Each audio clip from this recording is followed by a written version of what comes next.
What's up folks, welcome back to the channel. It's Fuzz here. I hope you all having a fantastic day. Today we've got more custom tactics for you. It's what we do here on Mondays. Obviously FIFA 22 custom tactics. Going to be taking a look at the 4-1-2-1-2 second variant, so the narrow formation. We're actually going to speed run going through the tactics and the gameplay here because it's currently 32 degrees. It's only like 1 o'clock. It's going to get warm, right? It's really getting roasted. I've got the ring light on. We're going to absolutely blitz this.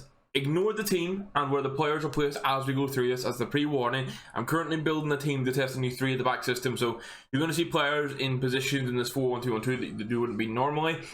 Just scrap that, use who you would typically be using in those situations. We'll run through the formation, the best tactics, some gameplay for you, and go from there. Some gameplay for you, and that'll be everything you need to know. So if you do enjoy the video, please do leave a thumbs up on it. It'd be great, appreciate it. And if you're new around here, hit that subscribe button. We just cleared 1,400 subscribers, so make that push for 1,500. All the support, and that would be great.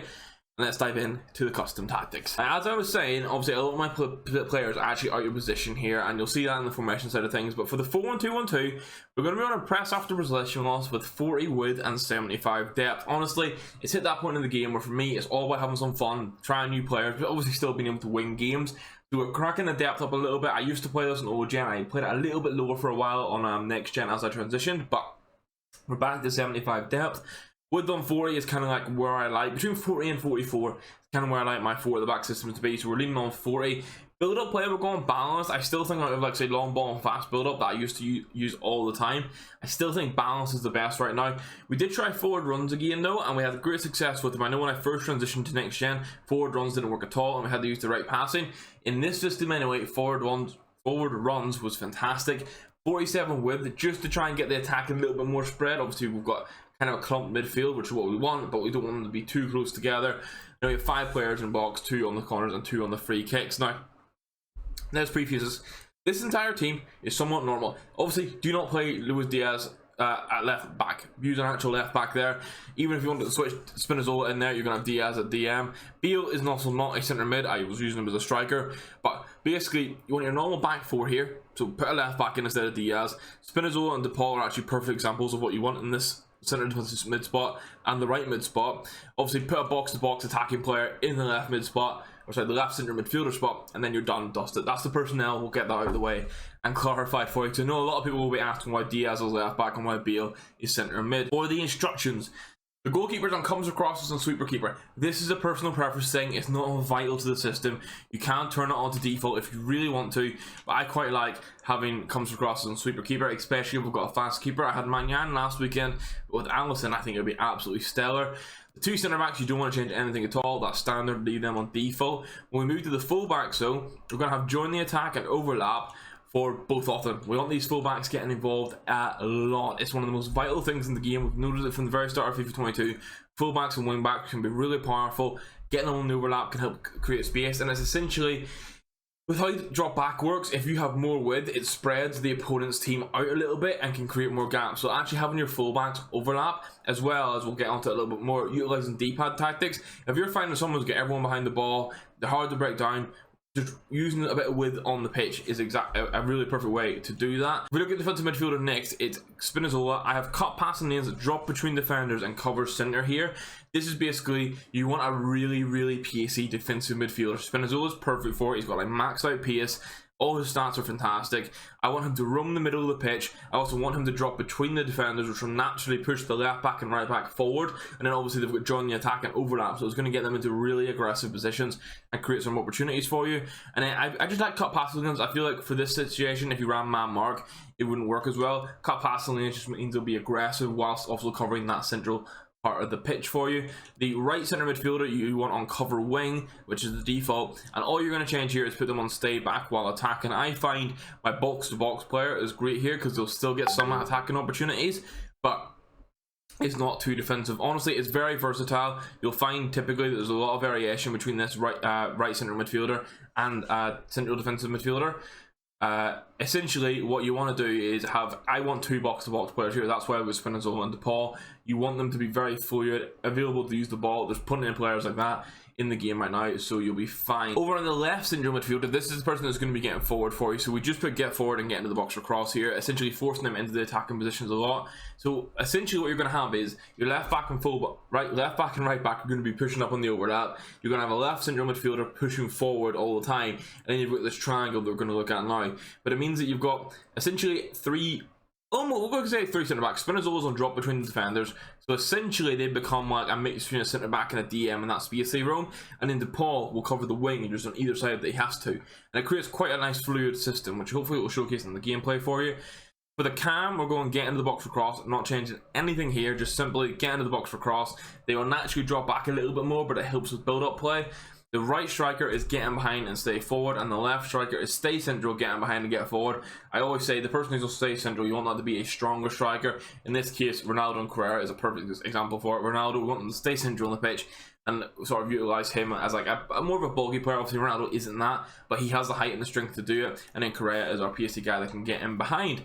And now, that's all the tactics and the instructions, so if that's what you're here for, there you go, you're sorted. But we are going to showcase some gameplay now.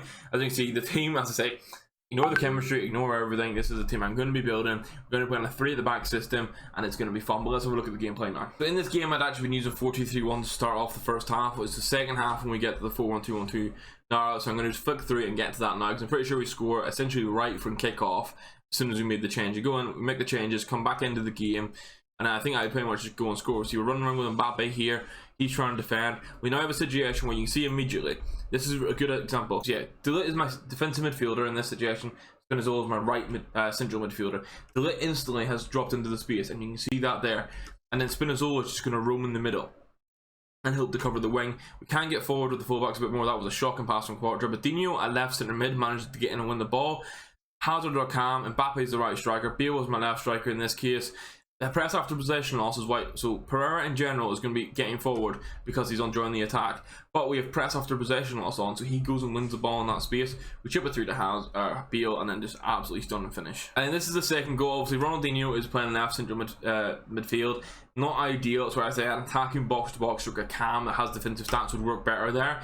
But we want to get the fullbacks involved, and you can see the defensive position here. Actually, take a look at De Ligt in the middle of the pitch because we're about to go on the attack. This is Spinazzola holding the middle here, and here's De Ligt. Spinazzola is going to hold the place, but De Ligt's actually going to drop back to go between the defenders and create that third man. But it actually offers us a passing option there if we needed to, but we managed to get it to Bale, the edge of the box. Nice turn. He's a very responsive player. I still recommend getting that SBC done if you can. We get a little 2-0 rage quit. This game was a 6-run rage quit. I'm going to get the goal we conceded from it. Obviously, this year it was a great opportunity, and this is where I got split right down the middle. And that's an example of how you can be penetrated. I got very lucky not to go 1-0 down in this. Honestly, my first goal came from a corner, but this is an example of the 5-2-2 setup we have. Pellegrini was playing the edge of the box from here. Manages to win it back.